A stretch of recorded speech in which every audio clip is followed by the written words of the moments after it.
estos males espantosos, horrorosos, por 80 años de vida, luego contenga como consecuencia o termine como consecuencia en una pena eterna.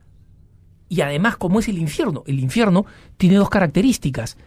Es absoluta presencia del mal, o mejor dicho, ausencia absoluta del bien.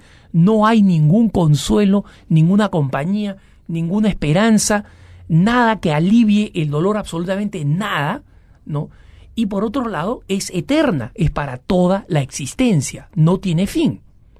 Entonces, esta persona me decía, ¿cómo Dios va a buscar algo así? Mira, supongamos que a esta persona la lanzas pues 10.000 años ahí, 10.000 años, no 1.000 años, no 100, 10.000, por los 80 en que fue perversísimo.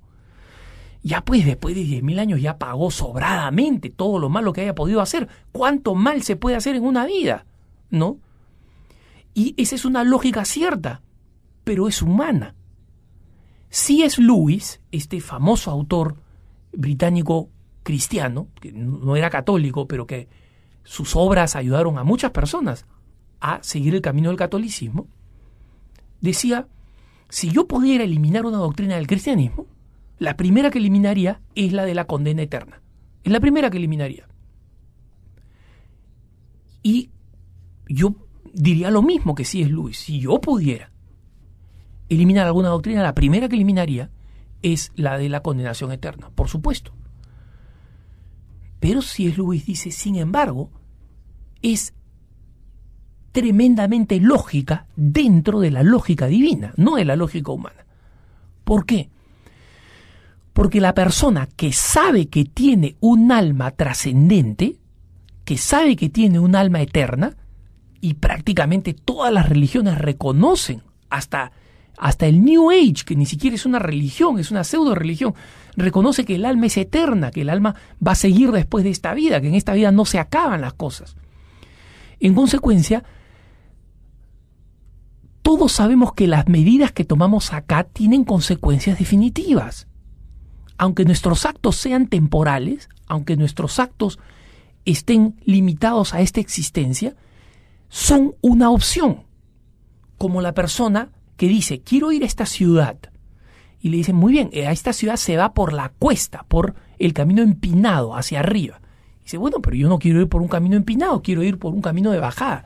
Bueno, mira, si vas por el camino de bajada, vas a terminar en la ciudad B, no en la ciudad A donde quieres estar.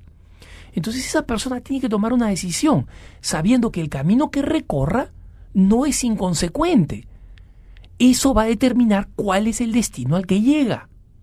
Y si nuestro destino es la vida eterna y se decide acá, las decisiones que tomamos tienen consecuencias eternas. Estamos tomando opciones. Entonces, ¿qué cosa es suficiente para condenar a alguien? No lo sabemos. Sabemos simplemente el que está en ruptura total con Dios a través del pecado mortal. Pero la iglesia solamente proclama los principios. La iglesia no dice, en consecuencia, este se va a condenar, este está condenado, tú estás condenado. La iglesia no lo dice.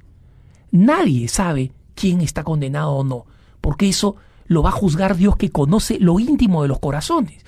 Nosotros solamente podemos juzgar por lo que vemos.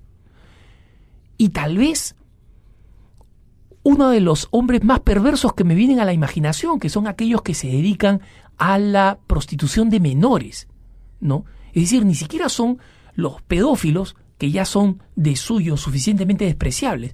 Son aquellos que no solamente dañan la vida de aquellos niños con los cuales se han entrado en contacto, sino que han establecido una maquinaria de destrucción de niños, ¿no? Entonces, esa persona, yo sé que sus actos son perversos, repulsivos y reprobables, pero yo no sé si esa persona se va a condenar. Puede arrepentirse en el último instante, no lo sabemos. Pero que existe el infierno sí lo sabemos. Y justamente así como no podemos abordar y comprender el misterio de Dios, y no podemos comprender cómo la misericordia y la justicia se conjugan en Dios, los grandes teólogos nos pueden dar explicaciones que nos ayudan a entender, pero nunca lo vamos a poder entender sino cuando veamos a Dios cara a cara. No. lo que necesitamos saber sí lo sabemos gracias a la revelación. Y la revelación de Dios nos dice que efectivamente el infierno existe. Y en consecuencia tenemos que atenernos a lo que sí sabemos. Hay cosas que no comprendemos. ¿Por qué existe esto así? ¿Cómo puede ser que esto suceda? Pero lo que sí sabemos es lo que Dios nos ha revelado. Y nos ha revelado que la pena eterna existe. Y en consecuencia, en base a eso es que tenemos que orientar nuestra vida.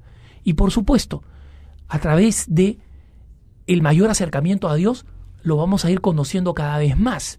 Y por eso quienes mejor conocen a Dios no son los teólogos más inteligentes, sino son los hombres más santos. Pero mientras tanto, la revelación está allí para iluminarnos y la fe está allí para creer en lo que nos ha sido revelado, y eso es suficiente para que tomemos las decisiones correctas en nuestra vida. Que tengas un buen día.